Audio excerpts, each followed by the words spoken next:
Alright, hello everyone. So, I'm actually stuck between two channels right now, so bear with me on that.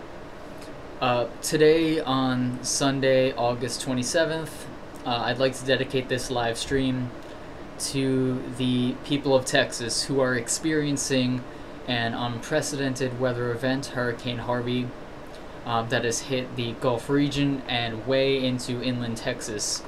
I can't even imagine what these people are going through. I've experienced Hurricane Sandy, but I don't live near a coastal region, so the worst thing that happened to me during that event was my power flickered for a little bit, and that was pretty much it. However, for these people that live near the coast, and when in my own state, when people live near the coast, the damage was quite extensive, and there are still homes that are pretty abandoned, beaten up, and it was really a mess. It looked like a war zone in my state after that, and I'm seeing pictures of Texas. The pictures are coming in. I'm seeing flooding that I really didn't even think was possible. Like, I thought, okay, I've survived a hurricane before. How bad can it be for this region? Well, I'm seeing entire highways covered up to the bridges that go over the highways.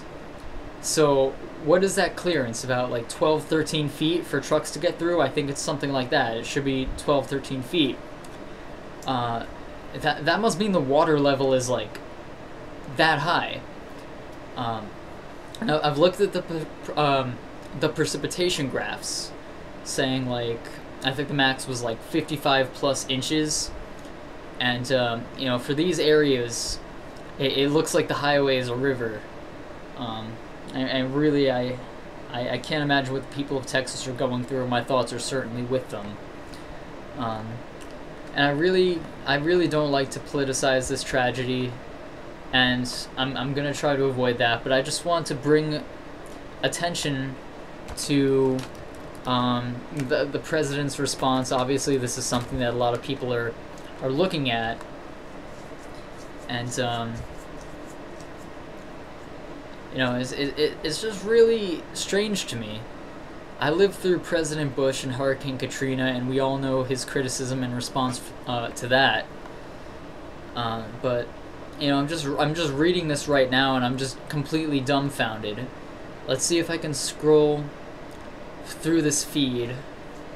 I'm sure we all know that before the hurricane hit, the president was seen going to his helicopter, assumably to Camp David. He should be at Camp David right now, saying, "Good luck to everyone." Now, we know the president is not good with words. Even if you support the president, you have to recognize that. You have to understand that he's not deep whatsoever. So it's not surprising at all that he would say something like that, like, "Hey, good luck to everyone. Bummer, I'm so gutted this hurricane is happening." And that's not to joke about it, that's like literally the way that I took it. And I would be really pissed if he was president during Hurricane Sandy. I would not feel safe at all. I would not help me out at all. I wouldn't feel safe or comforted. So I just want to say, like, this is really personal for me, because I am on a rescue squad right now. I wasn't in EMS during Hurricane Sandy, but a year later I was. Now I am. And my squad, all the way in New Jersey, is on standby for this.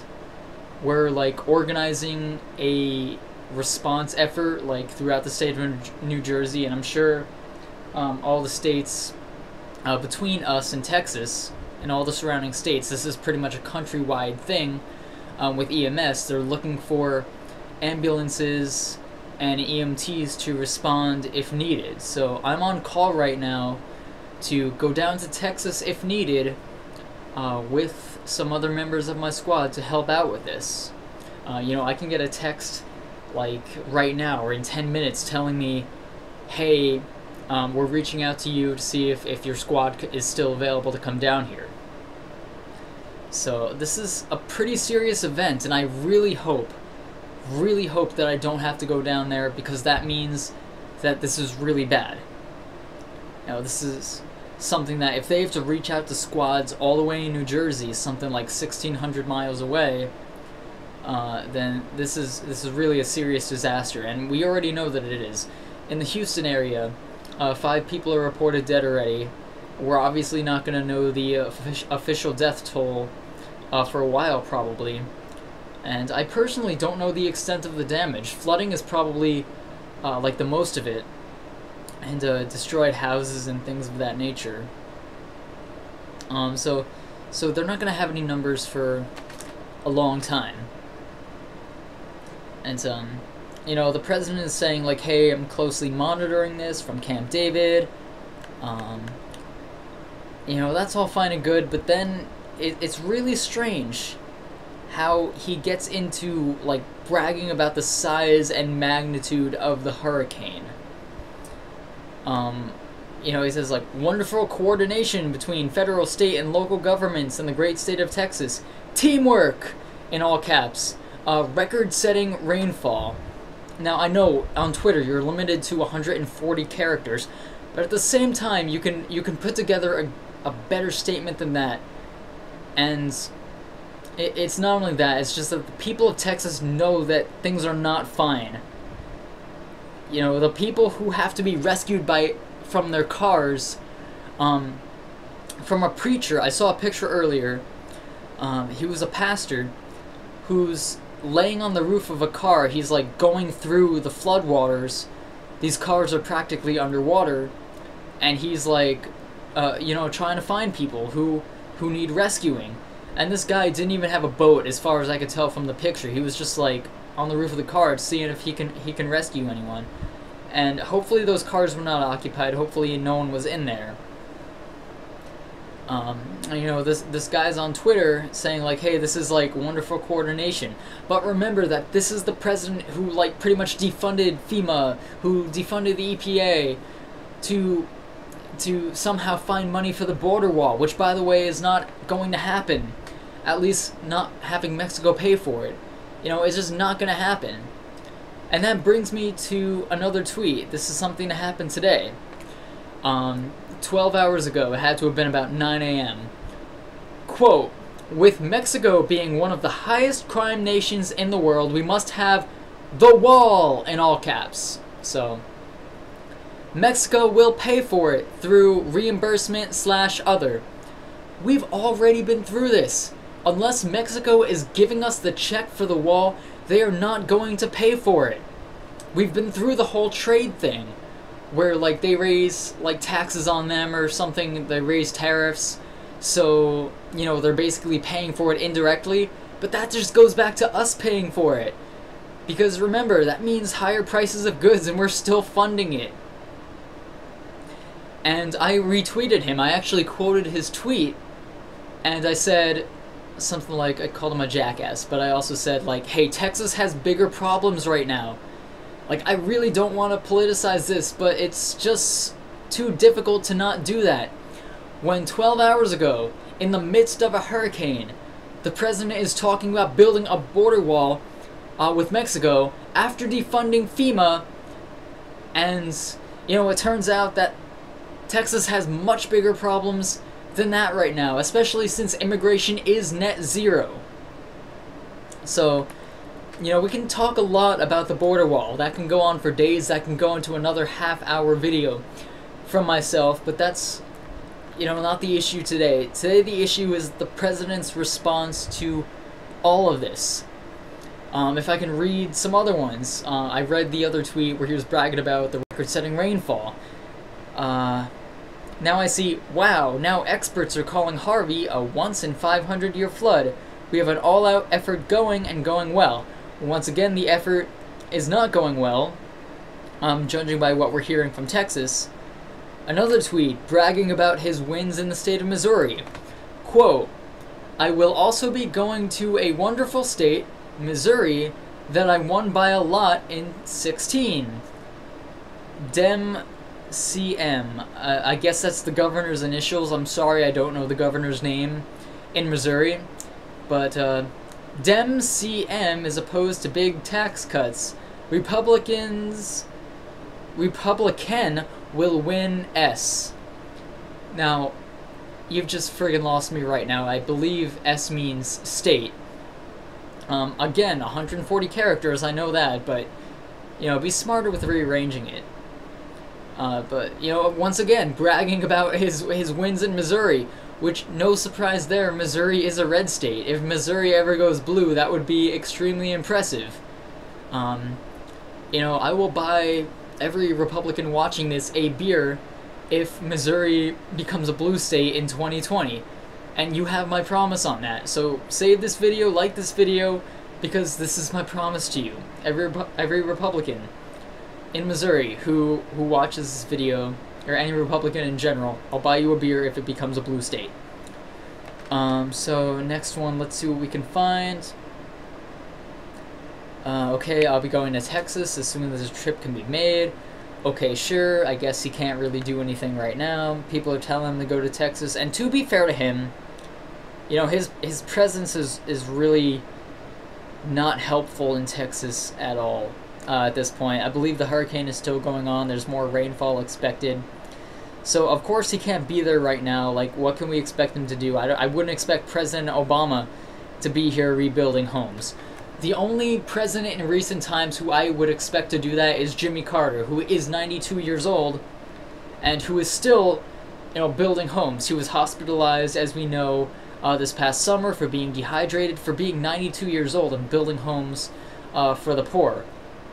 I believe he built like 4,000 homes. So that's really impressive. Thank you so much, Jimmy Carter. Whatever side of the aisle you're on, I don't think he was the greatest president ever, but I do think that as a person, he is incredibly underrated. You know, just a very sweet, passionate guy who really cares. He is really the definition of a good Christian. You know, a man who does and lives as he believes. So much love for Jimmy Carter there. Despite his politics, again, I don't think he's the most impressive president in the world. But let's see. Okay, we got past the border wall thing. Cabinet conference. This is a fun one. Major rescue operations underway! Exclamation point. And that's just the whole tweet. Like, come on, I get it. You have 140 characters, but you know, you're the president. You can fill up that space with something so much better. And, Jesus Christ. Okay, here we go again. The most recent one, as of 3 hours ago at this time, this was about 6:30 p.m. Historic, all caps, rainfall in Houston and all over Texas. Floods are unprecedented and more rain coming. Spirit of the people is incredible. Thanks. This is the one that absolutely loses me. This is something that should confuse every single person. Everyone, even if you support Trump. Thanks at the end is what really got me. Like, what are you thinking? Who are you thanking? What are you thankful for? Perhaps the rescue operations. Maybe that, but, you know, out of context, that just seems a bit weird. It's really strange. Now, I can't say that I follow Donald Trump on Twitter. I really don't. I see what he posts through retweets. Sometimes I'll go on his page just to see what's going on. But it's really quite incredible when you're actually looking at this. Another one, okay, this is the one I was looking for. Many people are now saying that this is the worst storm/hurricane they have ever seen. Good news is that we have great talent on the ground. You know, a lot of support to emergency workers. Okay, I get this. But a lot of these tweets are like, they just seem like they're bragging about the size and magnitude of the hurricane. Like, I oversaw the greatest hurricane ever, more so than under President Bush and Hurricane Katrina. Oh, man, like... Okay, so apparently, of course, Louisiana is getting hit, too. And I've seen the pictures comparing Hurricane Katrina with a Hurricane Harvey, And they are pretty similar if Harvey's not bigger than this. You know, we're seeing earlier tweets where Trump says he just arrived at Camp David. He's monitoring the path and doings of Hurricane Harvey as it strengthens to a Class 3. 125 mile per hour winds! Exclamation points. Another one right after that. Storm turned hurricane is getting much bigger and more powerful than projected. Federal government is on site and ready to respond. Be safe. Okay, that's a good one. But, you know, what really strikes me throughout all of this is during the... before the climax of the storm is the pardon of Sheriff Joe Arpaio, as well as the signing of the transgender ban. These things happen within just a couple hours of each other. And it really seems that the president was hiding behind this tragedy while it was dominating the news cycle in order to, you know, avoid scrutiny. But the bad news is that we are still listening. You know, we know what's going on, we're paying attention. And Sheriff Joe Arpaio, who ignored hundreds of sexual assault cases against immigrants during his time as sheriff, who had his inmates living outdoors in tents in so-called tent cities, in the cold of night in the desert and the heat of the day in the desert, who profiled not only illegal immigrants, undocumented immigrants I should say, but who also targeted the Hispanic and Latino community in general, just under the suspicion of being undocumented. And this is what got him in trouble. This is what got him into contempt of court. Because the courts told him, hey, you can't just go up to any Latino person and assume that they are an undocumented immigrant. You know, you have to have at least some sort of reason. Don't be so racist. You know, just tone it down a bit. And he didn't listen, and that's why he's in trouble. And that is why Trump gave him the pardon in the first place. And the presidential pardon is not meant for people who are just, you know, just convicted of a crime. They're meant for people who are actually sorry for their crime. And this usually happens after the sentencing phase, but unfortunately in the Constitution, our founding fathers didn't think that a man like Trump would be in office. And who can blame them? Really, it's like the 1700s, you know, you're surrounded by some people who you think are like the best in the country, and you don't really think something like this is going to happen. You don't think a reality TV show host is going to become president. You don't even know what reality TV is. So the founding fathers totally neglected that for not laying out the rules for a pardon. So unfortunately there's precedent and there's constitutional. The Constitution says basically we can assume that the president has the absolute ability to pardon, but at the same time there is precedent.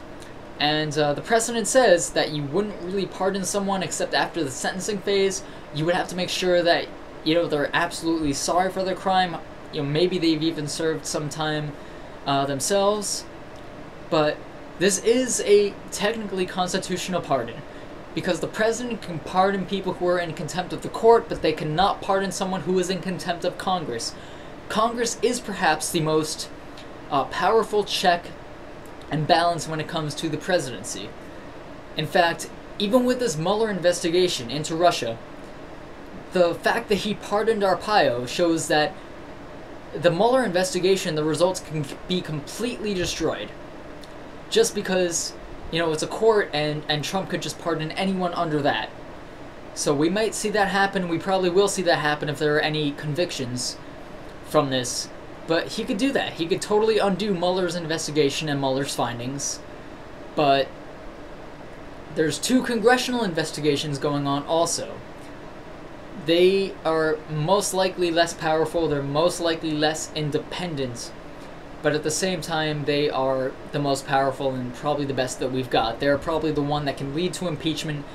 They are the ones that can remove pardons. Like, let's say, you know, Flynn is in contempt of Congress, or Manafort's in contempt of Congress. They cannot be pardoned by the president under that.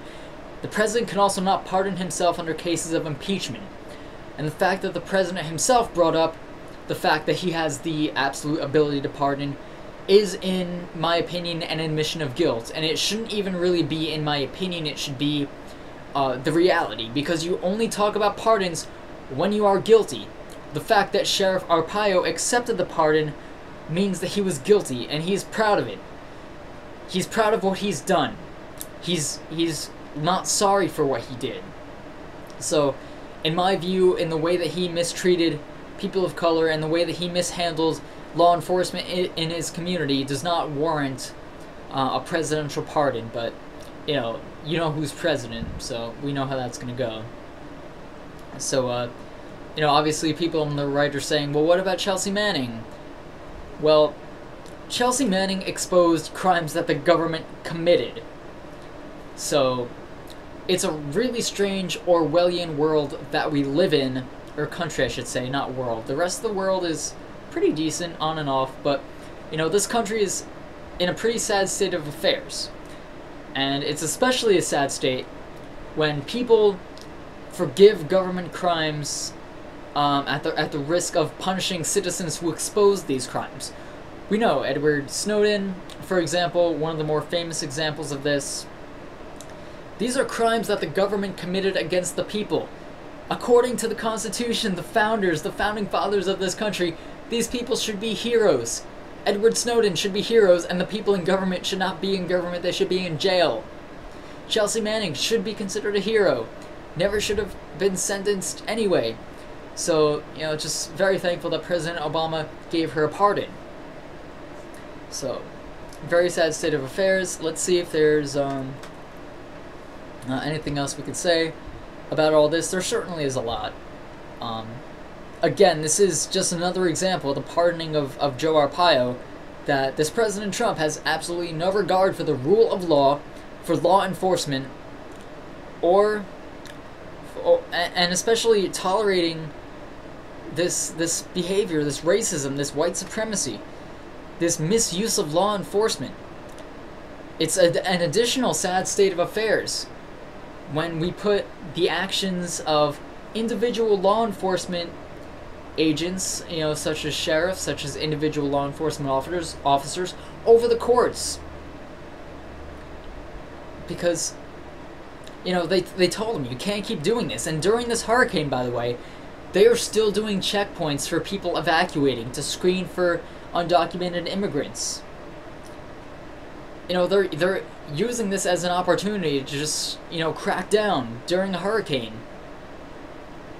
So it just goes to show, and people like John McCain, and then you have Paul Ryan's spokesman, not Paul Ryan himself, I should clarify, but his spokesman, speaking out about the pardon. So obviously it might seem to you that key Republicans are, switching. John McCain seems to be a little bit more strong anti-Trump at this point, but Paul Ryan, who is the Speaker of the House and probably the one who would be responsible for powerhousing of the articles of impeachment, this is his spokesperson that he's hiding behind. It's not him saying it. It's a way to distance himself from President Trump while still maintaining his GOP cred. So, it is what it is. Maybe he'll separate himself further down the line. We all remember during the joint address to Congress back in February, I believe it was, we see Paul Ryan and Pence just smiling so creepily behind President Trump. And that's what that was. But there's really a lot of things to say about this response to Hurricane Harvey right now. I know that Senator Ted Cruz and Cornyn of Texas both voted, and many House members too, voted against relief for Hurricane Sandy here in New Jersey. Now, they didn't vote against it technically. I know they voted against certain provisions of it, like for aid and they voted against aid in non-disaster zones. So you could say, hey, okay, we're going into semantics now. But now the state of Texas is calling for relief of their own, and they deserve it. They do. I will never say that they do not deserve the aid. Because again, I myself have volunteered to go down to Texas if my squad is dispatched. So, I'm ready to do that. Don't get me wrong, Texas deserves every penny that we can offer them. And if you can donate, I'll be providing some links in the description for you to do that. to either the Red Cross or any other organization right now, that would be absolutely fantastic. But there's really a lot to say about this event right now. I didn't want to get too political, but this president right now is just absolutely off the rails during a hurricane, as he is always. So it's really not a surprise to me at all. But just bringing attention to it, no surprise, just bringing attention. So with other major updates, I'll be back with more. But for now, I'd like to thank you very much for watching. Please contribute to Patreon if you would wish. That link is also in the description. I thank you so very much for watching. Please like, subscribe, share, and have a great evening. My thoughts are with the people of Texas. They sincerely are. I'm so sorry for all those lives who were lost in this tragedy. So, good night.